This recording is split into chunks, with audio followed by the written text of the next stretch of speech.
अस्सलामुअलैकुम वरहमतुल्लाहि वबरकातुहू। इत्तेहाद न्यूज में आप सभी का आखिर मकदम है। अल्लाह से करे दूर तो तालीम भी फितना। इससे पहले भी हमने कई बार इस मौजू पर हमने बात किया। अपने बच्चों को बेहतर तालीम के शौक और मौजूदा दौर में दुनियाई तालीम की हिर्स ने मिल्लत की बेटियों को कहां से कहां लाकर खड़ा कर दिया। इसकी मिसाल आज यूपी के मुजफ्फरनगर के कॉलेज में देखने को मिली। मुस्लिम लड़कियां रैंप वॉक करते हुए ये वीडियो खूब वायरल हुआ, जिसमें अपने इस पर अपना बयान देते हुए कहा कि बुर्का पर्दे के हुक्म के तहत पहनना चाहिए, ना कि इसे फैशन के तौर पर इस्तेमाल किया जाए। कॉलेज के फंक्शन में मुस्लिम लड़कियों ने बुर्का पहनकर रैंप वॉक किया, जिसमें पूरे हॉल में खवातीन और मर्द भरे हुए थे। इस फैशन शो के बाद नई बहस छिड़ी हुई। इसी तरह कर्नाटक के मुख्तलिफ शहरों में मुस्लिम लड़कियां कॉलेज के बहाने गैरों के साथ पकड़े जाने की वारदातें भी सामने आई।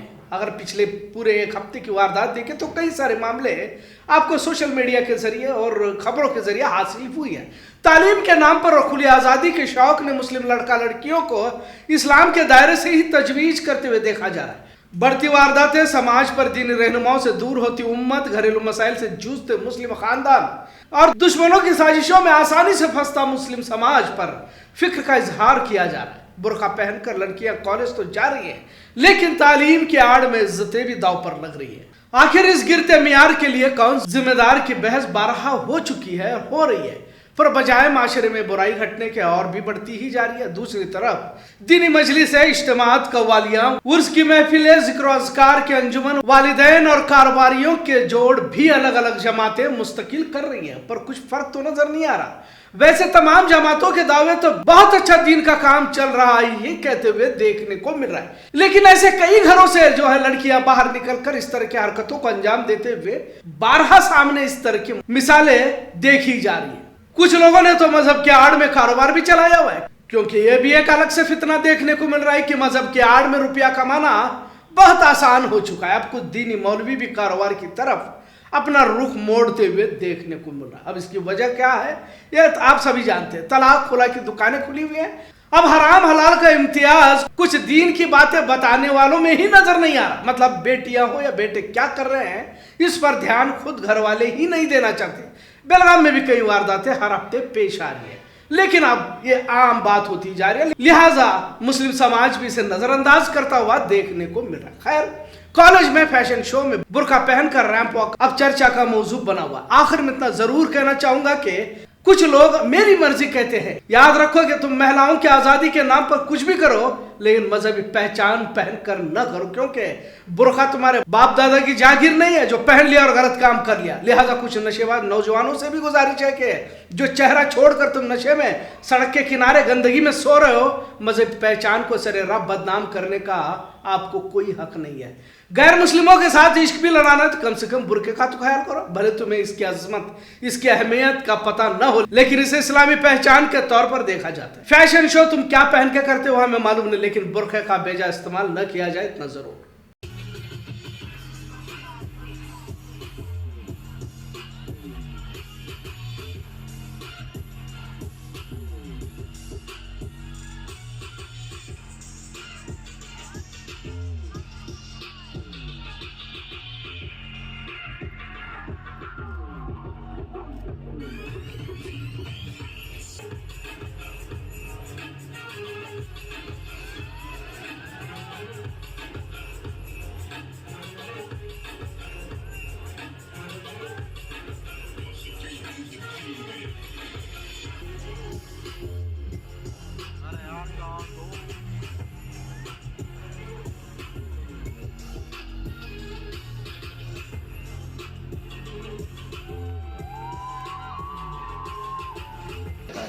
देखिए, स्कूल के प्रबंधक हैं, हम उनसे यही गुजारिश करना चाहते हैं जमीयत उलमा की जानिब से कि आइंदा अगर आपको अपने स्कूल के प्रोग्राम करने हैं तो कीजिएगा, लेकिन किसी दूसरे मज़हब के पर टिप्पणी करना ये आपको शोभा नहीं देता है।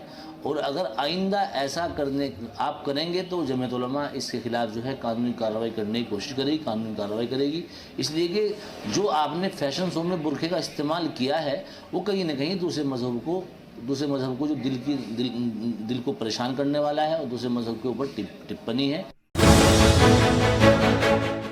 मुकामी खबरों पर एक नजर। वैसे पहले से ही बेलगाम रियासत का सियासी मरकज रहा है। कब कहां से सियासत शुरू हो जाए इसके इफ्तिताह और अख्ताम कहाँ हो जाए कह नहीं सकते। अब मोबाइल टावर, खाऊ कट्टा, दिवाली, नवरात्रि की कमान को बिठाने पर रमाकांत कुंडुस्कर और अभय पाटिल के दरमियान बढ़ता तनाजा कुछ और कहानी की तरफ रुख करता नजर आ रहा। अब तो एमएलए अभय पाटिल ने पुलिस कमिश्नर पर भी अपना शक जाहिर करते हुए कहा कि जितनी भी सरगर्मियां हो रही हैं, अगर ईमानदारी से तफ्तीश की जाए तो पुलिस कमिश्नर की भी तफ्तीश करनी पड़ सकती है। और वैसे कल कारपोरेशन में जनरल मीटिंग तलब फरमाई गई, लिहाजा कांग्रेस के सतीश जारकिहोली और भाजपा के अभय पाटिल के दरमियान की सियासी जंग अब शिद्दत अख्तियार करती नजर आ रही है। ऐसी चर्चा जारी है। अब दोनों तरफ से खिलाड़ी मैदान में उतरते नजर आ रहे हैं। ये बात अलग है कि कांग्रेस इख्तियार में है तो विपक्ष में अब भाजपा है, और विपक्ष हमेशा एक कमजोर कड़ी के तौर पर ही देखा जाता है। इन्हीं इख्तलाफात के चलते साबिक एमएलए अनिल बेनके ने तमाम भाजपा मुखालिफ कामों के पीछे कांग्रेस ही के लीडर होने की बात कही। आज उसी बयान पर अपना रद्द-ए-अमल जाहिर करते हुए वजीर सतीश जारकिहोली ने बिला वजह कांग्रेस को या कांग्रेस लीडरान को इसमें मुलव्विस ना करने की बात कही। रमाकांत कुंडुस्कर के पीछे सतीश जारकिहोली होने का इल्जाम भाजपा वाले कर रहे हैं। आज सतीश जारकिहोली ने साफियों के सामने कहा कि आपसे इख्तलाफात को सियासी मुफाद हासिल करने के लिए दूसरी तरफ न मोड़ा जाए। दो अफरादों के आपसी लड़ाई को खामखा बढ़ावा दिया जा रहा है, जिसे किसी तरह का लेना देना नहीं है, ऐसा भी बताएगा। भाजपा कारपोरेटरों की बीवियों के नाम से खाऊ कट्टा में गैर कानूनी तौर पर स्टॉलों की मंजूरी पर भी इस वक्त बोला गया और कहा कि तफ्तीश जारी है। खाऊ कट्टा में बड़े घपले की बात करते हुए कहा कि जहां गरीबों की रोजी रोटी के लिए बनाया गया था, वह उसी खाऊ कट्टा में अमीर जिनके पास मर्सिडीज जैसे कारों में घूमने वाले गरीबों की दुकानों के मालिक बने बैठे हैं, और इसी बात पर एतराज होने की बात कही। इसी तरह सिर्फ भाजपा के ही लोगों को तमाम स्टॉलों को मंजूर किया गया है। इन्हीं के चेले चपाटे और करीबियों की झोली भरी गई। इस पर तफ्तीश जारी है का। कुल मिलाकर आज शहर में मौजूदा सियासी सरगर्मियों पर बात कही गई। अब कल की कारपोरेशन मीटिंग में भाजपा के एमएलए अभय पाटिल क्या कहते हैं, ये भी अहम है। ಪೊಲೀಸ್ ಅಧಿಕಾರಿ ಮತ್ತು ಅವ್ರ ಜೊತೆಗಿದ್ದಂಥ ಸಿಬ್ಬಂದಿಗಳನ್ನು ಸಸ್ಪೆಂಡ್ ಮಾಡಬೇಕು ಮತ್ತು ಕಮಿಷನರ್ ಸಾಹೇಬರು ಯಾಕೆ ರಾಜಕೀಯ ಒತ್ತಡ ಕೆಲಸ ಮಾಡತ್ತಾರ, ಪೊಲೀಸ್ ಕಮಿಷನರ್ ತೀರ್ತಾ ಇಲ್ಲ, ಅವರು ನಿಷ್ಪಕ್ಷಪಾತ ತನಿಖೆಯನ್ನು ಅವ್ರು ಮಾಡಲಿಲ್ಲ ಅಂದ್ರೆ ಅವ್ರ ಮ್ಯಾಗೂ ಸಂಶಯ ಬರ್ತೈತಿ, ಅವ್ರ ಮ್ಯಾಗೂ ತನಿಖೆಗೆ ಒತ್ತಾಯ ಮಾಡಬೇಕಾಗ್ತೈತಿ। ಅವ್ರ ಪೊಲೀಸ್ ಕಡೆ ಸರ್ಟಿಫಿಕೇಟ್ ಇದೆ, ಡಿಸ್ಚಾರ್ಜ್ ಸರ್ಟಿಫಿಕೇಟ್ ಇದೆ ಅವ್ರ ಕಡೆ ಇದೆ। ಮತ್ತೆ ಇವರು ಶಾಸಕ ಬಂದು ಇನ್ನೊಂದು ಮತ್ತೆ ಕೊಡಿಸಿದಾರ, ನಾವು ಇನ್ನೂ ಮಾಡಿಲ್ಲ ಅಂತ ತಮ್ಮ ಮೇಲೆ ಬರೋ ಆರೋಪಣ ಬೇರೆಯವ್ರ ಮೇಲೆ ಹೊರಿಸಲಿಕ್ಕೆ ಬಿಜೆಪಿ ಅವರು ಪ್ರಯತ್ನ ಮಾಡ್ತಾರೆ। ಅದನ್ನು ಬಿಜೆಪಿ ಕಾಂಗ್ರೆಸ್ ಇಡೀ ಬೆಳಗಾವಿ ನಗರಕ್ಕೆ ವ್ಯಾಪ್ತಿಗೆ ತರುವಂತ ಅವಶ್ಯಕತೆ ಇಲ್ಲ, ಅನವಶ್ಯಕ। ಹೌದು, ಅದಕ್ಕೆ ಎನ್ಕ್ವೈರಿ ನಡೀತಾ ಇದೆ। ಸರ್ಕಾರಕ್ಕೆ ಏನು ವರದಿ ಕೊಡ್ತಾರೆ ನೋಡೋಣ, ಅದ್ರ ಮ್ಯಾಗ ಡಿಪೆಂಡ್ ಆಗ್ತದೆ। ಅದೇ ಸರಿ ಅಂತ ನಮ್ಮ ವಾದ ಕೂಡ, ಯಾಕಂದ್ರೆ ಅದು ಬಡವರಿಗೆ ಅಂತ ಸ್ಪೆಸಿಫಿಕ್ ಆಗಿದೆ। ಇವ್ರು ಯಾರು ಬಡವರಿಲ್ಲ, ಇನ್ಕಮ್ ಟ್ಯಾಕ್ಸ್ ಇದೆ, ಬಂಗಾರ ಅಂಗಡಿ ಇದೆ, 1 ಕೋಟಿ ರೂಪಾಯಿ ಗಾಡಿ ಇದೆ, ಅಷ್ಟೆಲ್ಲ ಇದೆ। ಅವ್ರು ಬಂಗಾರ ಅಂಗಡಿ ಇದ್ದವ್ರು ಇಬ್ಬರದಾರ, ಅದರಲ್ಲಿ ಮರ್ಸಿಡೀಸ್ ಇದ್ದವ್ರು ಇದ್ದಾರೆ। ಅದು ಆರ್ಥಿಕವಾಗಿ ದುರ್ಬಲ ಅಂತ ಇದೆ ಅದರಲ್ಲಿ ಸ್ಪೆಸಿಫಿಕ್ ಆಗಿ। आज एमएलए आसिफ सेठ ने वीरभद्र नगर का जायजा लेते हुए बारिश में गटर की वजह से पानी सड़कों पर और घरों में दाखिल होने का मसला काफी अरसे से रहा है। लिहाजा आज एमएलए आसिफ सेठ ने यहां गटर की तोसी के साथ गटर की तामीर और दीगर कामों की इफ्तिताह की। SC/ST हॉस्टल का जायजा लिया और हॉस्टल में बुनियादी जरूरतें हासिल हो रही है नहीं, इस पर भी नजर डाली। वाज़ह रहे बारिश में वीरभद्र नगर में बाढ़ जैसे हालात होते हैं। आने वाली बारिश से पहले गटर के कामों को मुकम्मल करने की बात कही गई, जिसकी शुरुआत आज की गई। पुलिस कमिश्नर सिद्धरामप्पा को ही अब सफाई पेश करते हुए साफियों के सामने बयान देना पड़ा। आज पुलिस कमिश्नर ने साफ कहा कि कोई भी सियासी दबाव में कार्रवाई नहीं की जा रही है और जो इल्जाम लगाया वो सरासर झूठा है। अस्पताल से कारपोरेटर अभिजीत जवड़कर को जबरन हिरासत में लिया गया, ये गलत है, जबकि तमाम कानूनी कार्रवाई और दस्तावेजों की बुनियाद पर ही कार्रवाई की गई। 26 तारीख को 12 बजे कारपोरेटर जवड़कर को डिस्चार्ज दिया गया। हमारे पास डिस्चार्ज की कॉपी है और किसी तरह की जोर जबरदस्ती इस वक्त नहीं की गई। पुलिस पर लगाए इल्जाम भी बेबुनियाद है, कहा। क्या इसके पीछे सियासी रसूख है या राजनीति है कि सवाल पर किसी तरह का बयान देने से कमिश्नर ऑफ पुलिस ने इनकार किया। जो भी कार्रवाई की गई है कानून के दायरे में ही की गई, ऐसा इन्होंने बताया। 26ನೇ ತಾರೀಕು 12 ಗಂಟೆಗೆ ಆಸ್ಪತ್ರೆಯಲ್ಲಿ ಡಿಸ್ಚಾರ್ಜ್ ಸಮರಿ ಕಾಪಿ ಇದೆ, ನಾನು ನೋಡಿದ್ದೀನಿ। ಈಗ ಡಿಸ್ಚಾರ್ಜ್ ಮಾಡಿದ ಮೇಲೆ ಡ್ಯೂ ಪ್ರೊಸೆಸ್ ಅಪ್ಲೈ ಮಾಡಿ ಸಂಜೆ ನಮ್ಮವ್ರು ಅರೆಸ್ಟ್ ಮಾಡಿದ್ದಾರೆ। ಬಂದೇ ಇಲ್ಲ, ಎಕ್ಸ್ ಚೇರ್ಮನ್ ಅಂತ ಡೈರೆಕ್ಟರ್ ಹೌದು, ಈಗ ಬಂದು ಅವರು ಕೊಟ್ಟಿದ್ದಾರೆ। ನೆಕ್ಸ್ಟ್ 27ನೇ ತಾರೀಕು ಡೇಟ್ ಹಾಕಿ ಒಂದು ಡಿಸ್ಚಾರ್ಜ್ ಮಾಡಿಲ್ಲ ಅಂತ ಕೊಡ್ತಾರೆ, ಆದರೆ ಡಿಸ್ಚಾರ್ಜ್ ಮಾಡಿರೋ ಕಾಪಿ ನಮ್ಮ ಹತ್ರ ಇದೆ। ಡಿಸ್ಚಾರ್ಜ್ ಕಾಪಿ ತೋರಿಸಿದ ತಕ್ಷಣ ಅವ್ರಿಗೆ ಏನು ಉತ್ತರ ಇಲ್ಲ. ಇದ್ರ ಬಗ್ಗೆ ಆದ್ರೆ 2 ಲೆಟರ್ ಕೊಟ್ಟಿದ್ದಾರೆ, ಡಿಸ್ಚಾರ್ಜ್ ಆಗಿದೆ, ಇನ್ನೊಂದು ಕೊಟ್ಟಿದ್ದಾರೆ. ನಮ್ಮ ACP ಕ್ರೈಮ್ ಕಡೆಯಿಂದ ಅದ್ರ ಬಗ್ಗೆ ವಿಚಾರಣೆ ಮಾಡಿ ಫೋರ್ಸಿಬಲ್ ಡಿಸ್ಚಾರ್ಜ್ ಮಾಡಿದ್ಕೆ ಅಂತದ್ ಏನಾರ ಇದ್ರೆ ನಮ್ಮ ಪೊಲೀಸ್ ಅಧಿಕಾರಿಗಳಿಗೆ ಈ ತರ ಫೋರ್ಸ್ ಮಾಡ್ತಾ ಇದ್ರೆ ಕಂಪ್ಲೇಂಟ್ ಮಾಡ್ಬೇಕಾಯ್ತು. ಯಾರು ನಮಗೆ ದೂರು ನೀಡಲಿಲ್ಲ, ಬಂದು ಇವತ್ತು ಕೊಡ್ತಾ ಇದ್ದಾರೆ ಆ ರೀತಿ ಹೇಳಿಕೆ. ಅಂದ್ರೆ ಇದನ್ನ ಆಫ್ಟರ್ ಥಾಟ್ ಅದನ್ನ ತೋರಿಸಿದ ತಕ್ಷಣ ಹೇಗೆ ಸರ್ ರಿಯಾಕ್ಷನ್ ಅವ್ರು ಏನು ಕ್ಲಾರಿಫಿಕೇಶನ್ ಅದೆಲ್ಲ ನಾನು ಕಮೆಂಟ್ ಮಾಡಕ್ ಆಗಲ್ಲ. ಈಗ ಕೊಟ್ಟಿದ್ದಾರೆ, ಎರಡನ್ನ ನಮ್ಮ ACP ಕ್ರೈಮ್ ಕಡೆಯಿಂದ ವಿಚಾರಣೆ ಮಾಡಿ. आज अंजुमन कॉलेज की जानिब से उर्दू डे मनाया गया। इस वक्त मेहमान खुसूस साबिक MLA जनाब फिरोज सेठ साहब, MLA जनाब आसिफ सेठ साहब, सेक्रेटरी समीउल्लाह माड़ीवाले और जनाब यासिन राही त्रासगर मौजूद रहे।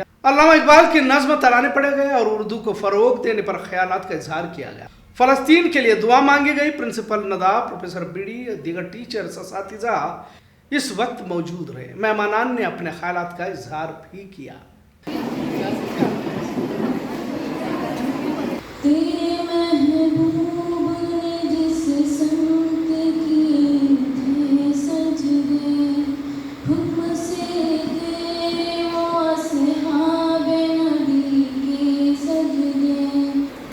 या रब दिले मुस्लिम को वो जिंदा तमन्ना दे। अम्मी जाके बताओ कितने बच्चे सच कहो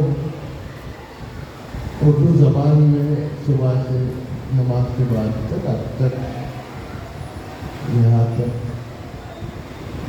बात किए और कोई नहीं किया और हाथ उठाना नहीं उठाओ। आज यूपी में सुबह 4 बजे से 6 बजे तक मस्जिदों से कई स्पीकर्स उतारे गए। पुलिस को अब मस्जिदों के ही स्पीकर से तकलीफ होने की बात बताई जा रही है। आज तकरीबन 270 स्पीकर्स को इबादत गाहों से उतारा गया। आपको ये याद भी होगा कि कुछ दिन पहले हलाल चीजों से भी नया एतराज था, तो हलाल सर्टिफाइड चीजें जहां कहीं भी नजर आएंगी उन पर कार्रवाई का हुक्म भगवादारी योगी ने दिया। खैर, एक बार फिर सिर्फ सुबह 4 बजे से 6 बजे तक अजान की आवाज ही से इन तमाम को तकलीफ हुई होगी, तभी तो 270 के करीब स्पीकरों को उतारा गया। आज मंगलुरु में बजरंग दल के 2 कारकुनान को मॉरल पुलिसिंग के जुर्म में हिरासत में लिया गया। 2 अलग मजहब के लड़का लड़की को बजरंग दल के 2 कारकुनान ने पकड़कर लड़के को पीटने का इल्जाम लगाते हुए पुलिस थाने में फरियाद दर्ज की। बजरंग दल के कारकुनान के नाम अक्षय राव और शिबीन पड़दीकल बताया जा रहा है। दोनों लड़का लड़की एक जगह पर मुलाजमत करते हैं। इस तरह की भी खबर आज से खबरों का सिलसिला यूं ही चलता रहेगा। देखते रहे इत्तेहाद न्यूज़। शुक्रिया, अल्लाह हाफिज।